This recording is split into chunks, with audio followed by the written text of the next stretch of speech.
Assalamualaikum warahmatullahi wabarakatuh. Adik-adik, pada pertemuan ini kita akan melihat mengenai pointer, record, prosedur, function, dan list ya. Sebelumnya kita pernah belajar tentang tipe data. Beberapa tipe data yang sudah kita ketahui itu ada integer, real, karakter, boolean, dan seterusnya ya. Pada pertemuan ini kita akan sedikit membahas mengenai pointer. Apa itu tipe data pointer? Tipe data pointer adalah tipe data yang berisi alamat memori dari sebuah variabel. Jadi kalau kita punya variabel, misalnya katakanlah kita punya variabel A yang kita isikan sama dengan 12, maka dalam memori dia akan mereserve satu alamat, satu address yang akan diisi oleh nilai 12. Jadi A ini adalah dia berisi nilai 12, sedangkan posisi memori dalam komputer ini dia mempunyai alamat tertentu ya, misalkan 0x, misalnya ini ya, misalnya di alamat ini. Maka tipe data pointer dia akan melihat kepada alamatnya, bukan pada isi dari alamat tersebut, bukan pada isi dari variabel tersebut. Jadi kalau misalkan kita mendeklarasikan PTR integer, maka kita mendeklarasikan sebuah pointer yang menuju ke alamat tersebut. Nah, misalkan di sini tipe datanya adalah integer. Ini integer, maka dia kita mendeklarasikan pointer itu sebagai penuju ke alamat yang isinya integer. Jadi kalau kita punya variabel namanya PTR, maka dia akan menuju ke alamat tersebut. Ini kalau pendeklarasian variabel. Hal yang sama itu juga seperti pada C++ juga agak sedikit berbeda, tapi intinya sama. Dia menuliskan dulu tipe datanya adalah integer yang berupa pointer. Nah, untuk deklarasi pointer itu diberi tanda asterisk, diberi tanda bintang. Kalau di Pascal diberi tanda topi pada tipe data yang akan diacunya, yaitu integer. Jadi ini pointer menuju ke integer. Nah, misalkan kita punya RAM. Ini RAM, misalkan untuk menyimpan satu karakter, RAM itu memerlukan 1 byte ya, 1 byte.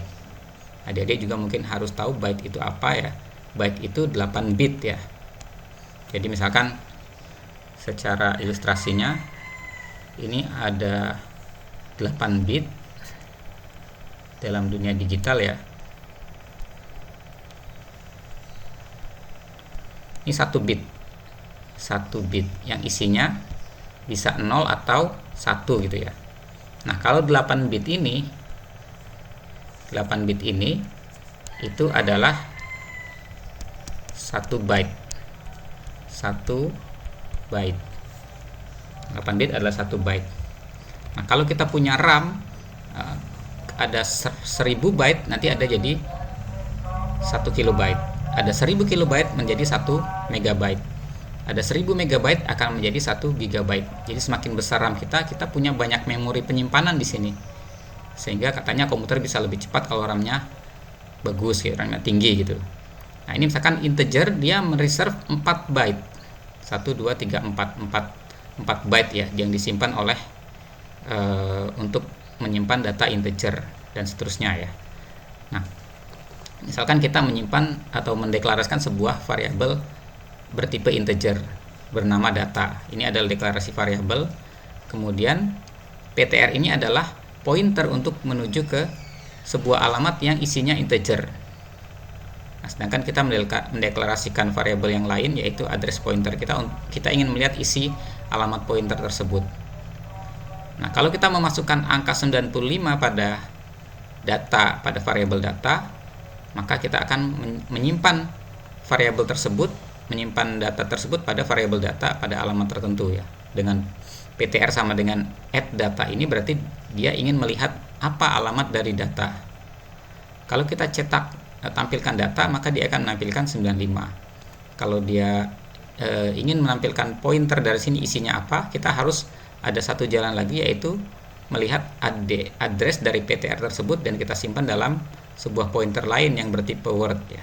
Baru kita bisa menampilkan apa alamat dari data tersebut, alamat dari variabel data tersebut. Misalkan ini ya, data sama dengan 95. Berarti kita mengisi pada sebuah variabel itu 95, variabel yang bernama data, itu nilainya 95. Kemudian kita tampilkan data, isinya 95, isinya variabel data tersebut. Kemudian kalau kita membuat variabel pointer ini menuju ke alamat data, maka misalkan dia punya alamat seperti tadi misalkan, maka variabel pointer itu akan mengacu kepada alamat data tadi ya, alamat data. Ini saya hapus dulu ya biar tidak mengganggu. Variabel itu mengacu pada alamat data yang tadi. Nah, kalau kita ingin mencetak apa isi dari variabel pointer tersebut, kita tidak bisa melakukannya di Pascal karena akan ada error. Tapi kalau kita memasukkan ke dalam sebuah pointer yang bertipe word dengan perintah addr ptr ini, kita akan mendapatkan alamat dari variabel data tersebut, yaitu 59424. Jadi tipe data word ini bukan tipe data yang isinya kata-kata, bukan isinya kata ya seperti istilahnya word itu dalam bahasa Inggris, tapi berisi sebuah integer dengan nilai maksimum sekian ya, ada tertentu ya, nanti bisa dicari. Nah, jadi di sini alamatnya 59424, jadi alamat yang ada gitu. Nah, sekarang kita lihat satu contoh program ini ya, contoh program ini. Dia mendeklarasikan pertama data adalah integer, kemudian pointer, yaitu pointer ke alamat yang berisi integer. Kemudian ini ada untuk mendeklarasikan pointer ke alamat yang isinya word ya. Kemudian dimasukkan data 95. Pointer itu isinya alamat dari data tersebut. Kalau dituliskan writeline ptr topi ya, jadi ptr ini adalah alamat, tapi kalau kita kasih topi di sini dia akan mencetak isi dari alamat tersebut. Jadi dia akan mencetak isi dari ini, yaitu data. Kemudian kalau kita cetak data ya dia tentu akan mencetak isi dari data tersebut.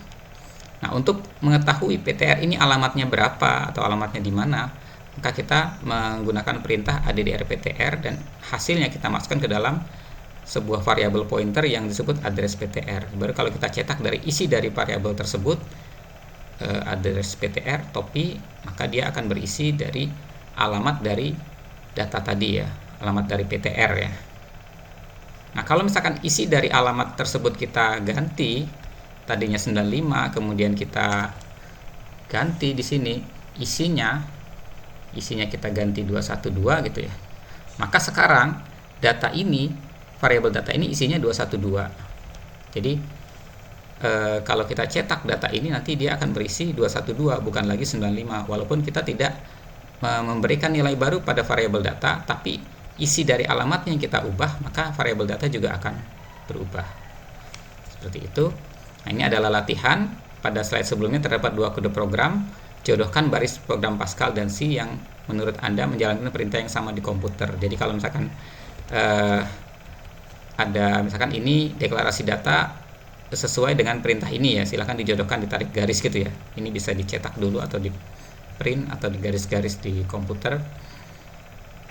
Kemudian apa keluaran program Pascal tanpa running di komputer? Kalau kalian tidak running di komputer, barusan saya jelaskan apa luaran dari program ini. Sama juga seperti halnya ini, kalau kalian tidak running di komputer, apa luaran dari program ini? Karena ini masih sederhana ya. Kemudian jalankan program Pascal. Jadi program Pascal saja yang dijalankan dalam Visual Studio Code. Kemudian print screen hasilnya ya, print screen hasilnya untuk dimasukkan ke dalam pengerjaan tugas. Ini ada program lagi. Pertama deklarasi sebuah integer, kemudian mendeklarasikan pointer ke integer, kemudian mendeklarasikan word untuk menyimpan tadi pointer, alamat pointer tadi. Ini program utamanya. Nah, yang harus kalian kerjakan adalah jalankan program ini pada Visual Studio Code dan print screen hasilnya beserta ketikan programnya. Jadi Anda ketik di Visual Studio Code, kemudian dijalankan, kemudian di print hasilnya seperti apa ya, di print screen ya. Kemudian jawab pertanyaan ini, apa yang dimaksud dengan tipe data word, topi word pada program tersebut. Kemudian apa perbedaan antara angka dan add angka. Jadi demikian untuk tipe data pointer. Sekarang mengenai record ya. Apa itu record? Record adalah tipe data yang berupa kumpulan tipe data lain ya. Jadi tipe data yang berupa kumpulan tipe data lain. Kalau misalkan kita tadinya punya mendeklarasikan variabel var A itu misalkan integer, misalkan B itu single, ini adalah sebuah tipe data. Jadi integer atau single ini adalah sebuah tipe data. Tipe data. Nah, kalau kita mendeklarasikan tipe dalam sebuah record, berarti kita mendeklarasikan sebuah tipe data yang isinya kumpulan dari beberapa tipe data lain ya. Ada string, integer, string. Jadi kita menciptakan sebuah record yang bernama mahasiswa, tipenya mahasiswa, kemudian berisi nama yang bertipe data string, umur yang bertipe data integer, dan kota yang bertipe data string. Jadi kalau kita nanti ingin mendeklarasikan sebuah variabel dengan tipe data mahasiswa, kita bisa melakukannya di program tersebut. Misalkan mhstp ini sebuah variabel dan tipe datanya adalah tadi kita sudah buat, yaitu mahasiswa. Nah, nanti ini akan berisi nama, akan berisi umur, dan berisi kota. Jadi ini akan menjadi sebuah variabel yang baru. Akan menjadi sebuah variabel yang baru yang akan diisi oleh nama, umur, dan kota, beberapa variabel. Sama halnya seperti Pascal, C++ juga record itu kalau dalam C++ disebut dengan struct ya. Kalau di sini mendeklarasikannya mahasiswa adalah sebuah record yang berisi dari nama, umur, kota. Kalau di C, struct mahasiswa yang berisi dari char karakter, ini tipe datanya karakter, yaitu nama 21 karakter, kemudian integer isinya umur, kemudian karakter isinya kota. Nah, ini satu contoh memasukkan nilai pada record. Kita ketahui dalam record ini tersimpan 3 data, yaitu nama, umur, dan kota. Setelah kita mendeklarasikan tipe record ini dengan nama tipe mahasiswa, kita bisa mendeklarasikan sebuah variabel yang bertipe mahasiswa. Nah, ketika kita ingin mengisikan nilainya, kita ketik nama variabel tersebut, kemudian isi dari recordnya. Yang pertama nama, kita isikan, tipenya adalah karakter, string, kemudian umur, tipenya adalah integer, dan kota tipenya adalah string juga di sini ya. Maka kita bisa mencetak atau menampilkan data tersebut, nama, umur, dan kota. Jadi dengan nama variabel kemudian titik, kemudian isi dari recordnya apa gitu yang ada di sini. Nah, ini contoh kalau input data ke record berupa array. Jadi kalau kita mendeklarasikan sebuah variabel dalam bentuk array itu tipenya record, itu juga bisa. Jadi kira-kira seperti ini. Array itu kan gabungan dari beberapa variabel kan. Misalkan kita punya array of integer gitu ya. Ada 4 data, 1, 2, 3, 4. Jadi isinya ini integer dengan array 1 sampai 4 of integer. Jadi kita bisa isi ini masing-masing dengan nilai integer. Jadi misalkan 1, 3, 7, 6, 29 dan seterusnya. Nah, tapi sekarang kita punya array dari sebuah tipe yang kita buat sendiri, yaitu tadi katanya tipenya mahasiswa. Jadi kalau kita punya array misalkan 3 ya. Array 1 sampai 3 of mahasiswa gitu. Nah, ada 3 array variabelnya. Nah, masing-masing variabel ini, masing-masing lokasi ini punya 3 data yang tadi isinya, yaitu nama, umur, dan kota. Juga sama dengan yang sebelahnya, nama, umur, kota. Nama, umur, kota. Sehingga ketika kita ingin mengisi nilai pada satu array, kita isikan 3 nilai. Nilai nama, nilai umur, nilai kota yang merupakan isi dari tipe data mahasiswa tersebut. Jadi kalau ini 0 sampai 3 ya, berarti ada 4 4 anggota, 0, 1, 2, dan 3. Nah, kita masukkan N adalah 3, jadi kita gunakan looping. Mahasiswa pertama, mahasiswa ke 0 tadi ya, karena mulai dari 0, masukkan nama. Jadi dia akan mencetak MHS TEPI, I tadi isinya 0, namanya apa, dan seterusnya ya. Jadi ketika looping ke 0 selesai, dia akan punya data-data di lokasi ke 0, katakanlah ini lokasi ke 0 ya. Ketika kita looping ke I sama dengan 1, dia akan mengisi pada lokasi data ke 1, pada lokasi array ke 1. Looping kedua dan seterusnya sampai dia mengisi data pada looping ke 4 gitu. Jadi kita punya 4 data yang isinya nama, umur, dan kota. Ilustrasinya, jika kita mengisikan data pada 0, nama Anu, umur 23, kota Jember itu. Record ke 1 looping berikutnya, nama ini, umur 21, kota Nganjuk. Record ke berikutnya, looping berikutnya, nama itu, umur 19, kota Purwokerto gitu. Kemudian record looping berikutnya, nama apa, umur 18, kota Wonosobo, dan seterusnya. Hingga misalkan di sini contohnya 3 ya. Kalau misalnya kita punya 10 record, misalkan dan seterusnya sampai ke record ke 10 ya. Record ke 10 kita isikan nama, umur, dan kota. Berikutnya mengenai prosedur dan function. Apa itu prosedur, apa itu function ya. Dalam Pascal, sebuah rutin dapat mempunyai 2 bentuk, yaitu prosedur dan fungsi ya. Prosedur dan function itu. Prosedur adalah operasi yang kita minta komputer lakukan, sedangkan fungsi adalah perhitungan yang menghasilkan suatu nilai. Jadi fungsi itu memiliki hasil, yaitu sebuah nilai, sedangkan prosedur bisa memiliki hasil, bisa juga tidak. Misalkan ini ya, ini adalah sebuah prosedur tulis bintang dengan variabel masukan berupa integer.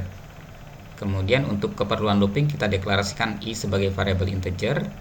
Begitu kita buat programnya dari I sampai ke N itu kita dapat dari masukan, maka tulis bintang. Jadi tidak ada ln di sini ya. Kalau ln dia akan berganti baris. Ya, di sini tidak ada ln. Jadi dia akan ke kanan. Nah, kemudian ini write len itu untuk spasi satu ketik, satu enter gitu ya. Nah, jika prosedur ini dipanggil oleh program utama, tulis bintang 9, berarti n-nya ada 9 di sini.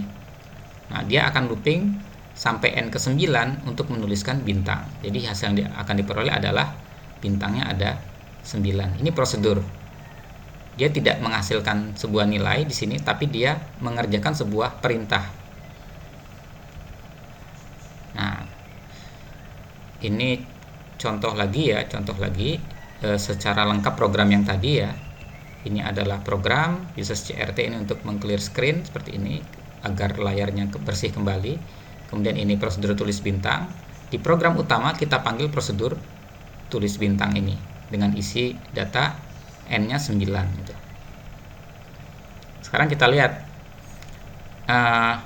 jika kita ingin membuat prosedur yang mengeluarkan sebuah nilai, maka selain inputan di sini, variabel input, kita juga mendeklarasikan sebuah variabel yang akan menjadi output, yaitu luas. Dalam hal ini, prosedur ini akan menghitung luas segitiga, di mana kalau dalam sebuah segitiga,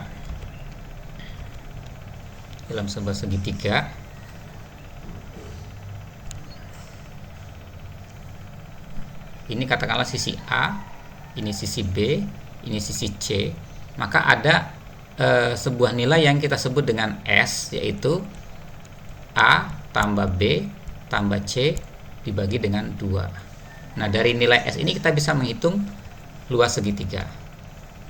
Jadi luas segitiga adalah akar dari S dikali S min A dikali S min B dan dikali S min C. Maka dalam sebuah prosedur tadi kita tulis S sama dengan A plus B plus C dibagi 2. A, B, dan C nya kita ambil dari nilai input yang akan dimasukkan ke dalam ketika kita memanggil prosedur tersebut. Kemudian S adalah variabel baru yang sifatnya hanya lokal di prosedur ini saja. Kemudian baru kita hitung luasnya dengan rumus yang ini ya. Rumus yang ini yaitu SQRT, yaitu akar S dikali S min A dikali S min B dikali S min C. Nah, ini sebuah prosedur untuk menghitung luas segitiga. Sementara luas ini adalah sebuah variabel yang akan kita keluarkan. Jadi kita definisikan atau deklarasikan di var luas single tutup kurung gitu ya. ya. Jadi secara lengkap ketika kita selesai mendeklarasikan sebuah prosedur atau menuliskan sebuah prosedur, maka di program utamanya misalkan kita punya variabel sisi 1, sisi 2, sisi 3 dan area.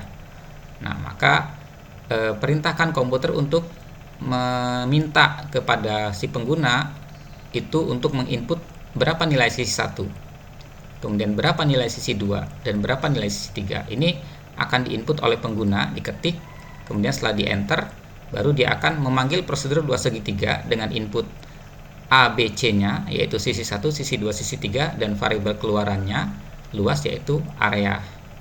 Sehingga setelah itu bisa kita tampilkan di layar, luas segitiga ini akan tampil sebagai tulisan, koma, area. Area ini adalah angka yang didapat dari perhitungan prosedur yang dipanggil tadi, yaitu angka ini.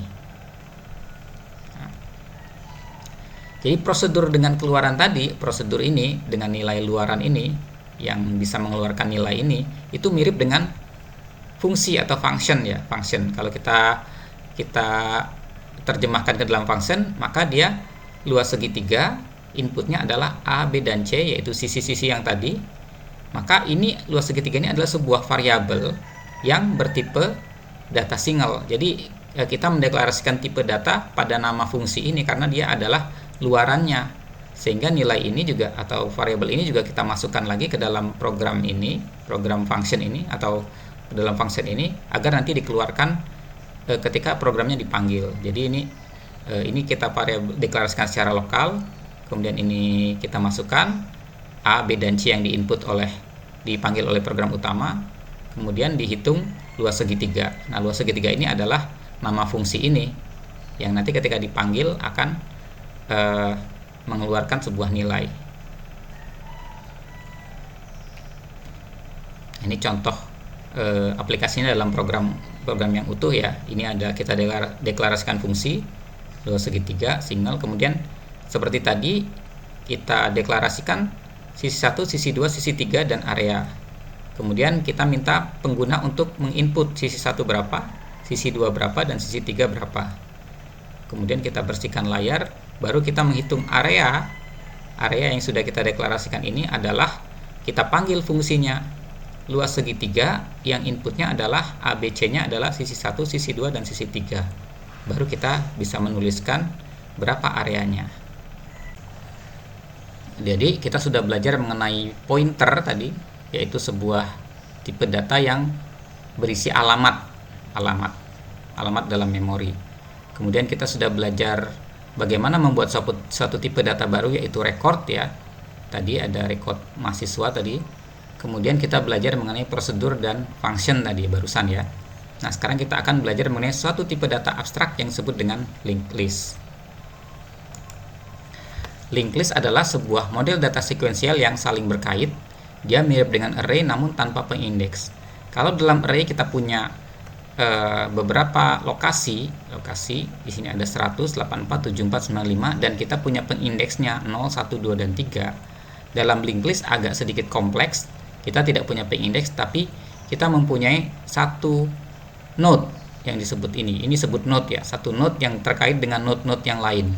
Nah, satu node ini berisi data dan berisi alamat atau berisi pointer yang menuju ke arah alamat dari variabel node berikutnya dan seterusnya ya. Jadi satu node ini berisi satu data, sebuah alokasi data dan sebuah alokasi pointer yang menuju ke alamat berikutnya. Nah, dalam deklarasinya kita mendeklarasikan sebuah tipe yang kita sebut dengan node yang isinya adalah data bertipe data integer misalnya dan sebuah pointer. Nah, p-node ini sudah kita deklarasikan sebagai pointer menuju ke tipe data node tadi.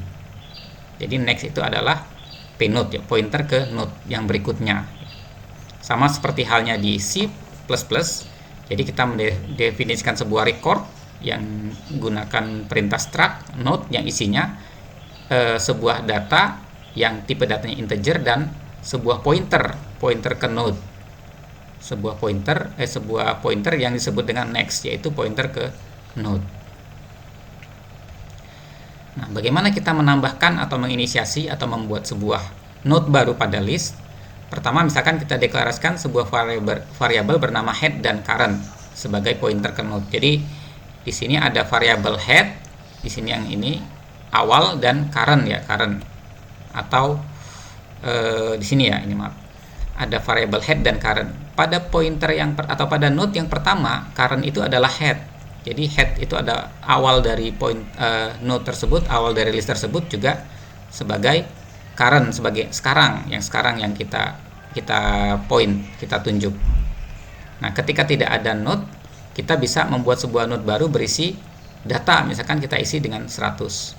Karena ini hanya satu-satunya node dalam list ini, maka dia tidak menunjuk, pointer ini tidak menunjuk ke node yang berikutnya karena tidak ada node lain. Maka pointer ini kita isikan dengan nilai nil. Kemudian kita bisa menambahkan node yang baru.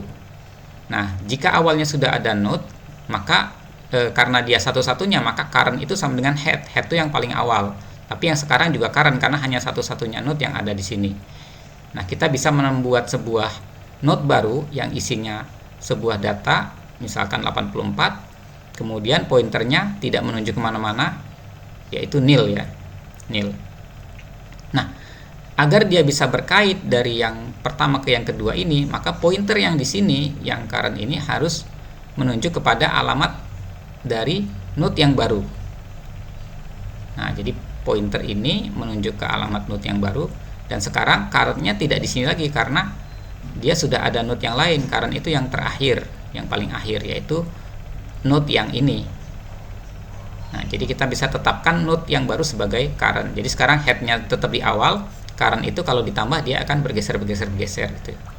Nah, ini kita bisa tambahkan berulang-ulang sehingga kita bisa mendapatkan suatu list yang berisi beberapa node. Misalkan kita tambahkan lagi atau kita tambahkan lagi, kita mendapatkan sebuah list yang isinya node-node ya, dimana dia berisi data dan dia berisi pointer ke alamat node yang berikutnya. Nah, ini contoh pertama kita mendefinisikan sebuah node dalam bentuk record dan sebuah pointer ke arah node dengan nama variabel pNode. Kemudian prosedur untuk menambahkan node tadi kita buat new node data, kita isikan data. Nanti kalau kita panggil di program utama, data ini ada isinya, misalkan 100 ya. Kemudian pointer ke node berikutnya yaitu next, yaitu nil karena dia node satu-satunya ya, node satu-satunya. Nah, kalau dia tadinya tidak ada node sebelumnya, maka dia head itu nil, tidak ada. Maka head itu adalah new node yang isinya data dan next tadi. Kemudian kita tetapkan current itu sebagai head. Jadi intinya kita ingin membuat seperti yang di sini ya. Current adalah head ketika tidak ada node sebelumnya. Nah, ketika ada node yang sebelumnya sudah ada node, maka current itu menjadi next, node yang baru kita buat. Di sini kita membuat node yang baru dan mengisikan data. Jadi current itu kita tetapkan sebagai node yang baru. Kemudian current next itu adalah current. Jadi kita intinya kita kalau sudah ada sebelumnya, kita menambahkan dengan pointer ini menuju ke node yang baru, dan current itu kita pindahkan ke node yang baru dan seterusnya. Nah, secara lengkap program ini kita buat dalam sebuah prosedur. Tadi kita sudah belajar mengenai prosedur. Kita panggil di program utama. Ini prosedurnya sampai sini. Kita panggil, tetapkan dulu headnya nil karena tidak ada awalnya, currentnya nil. Baru kita panggil prosedur tambah node, isikan nilai 10 datanya. Kita dapat sebuah node baru isinya 10 dan pointernya nil. Tapi begitu kita tambah node lagi, sudah ada node sebelumnya, kita isikan 20. Nanti pointer di node sebelumnya mengarah ke node yang baru ini yang isinya 20. Dan kalau kita tambah lagi, maka dia akan berisi sebuah node baru berisi sebuah nilai data 30 dan pointernya nil, tapi pointer yang sebelumnya akan mengarah ke node yang ini, node yang sekarang yaitu 30. Program ini kalau dijalankan tidak akan tidak mengeluarkan apa-apa di layar karena tidak ada write line ya, tidak ada perintah untuk menampilkan. Tapi kita bisa menambahkan beberapa fungsi ya, misalkan, atau beberapa prosedur, misalkan tampilkan list ya, tampilkan list di sini. Kemudian kalau dia temporarinya tidak nil, tidak sama dengan nil, maka lakukan cetak ya. Kemudian hapus list juga bisa. Kemudian ini program utamanya ya. Kalau kita jalankan program utamanya, nah ini kita bisa mendapatkan tampilkan list ya, tampilkan list, dia mencetak. Jadi list itu isinya 10, 20, 30 dan 120 di sini. Demikian untuk linked list ya.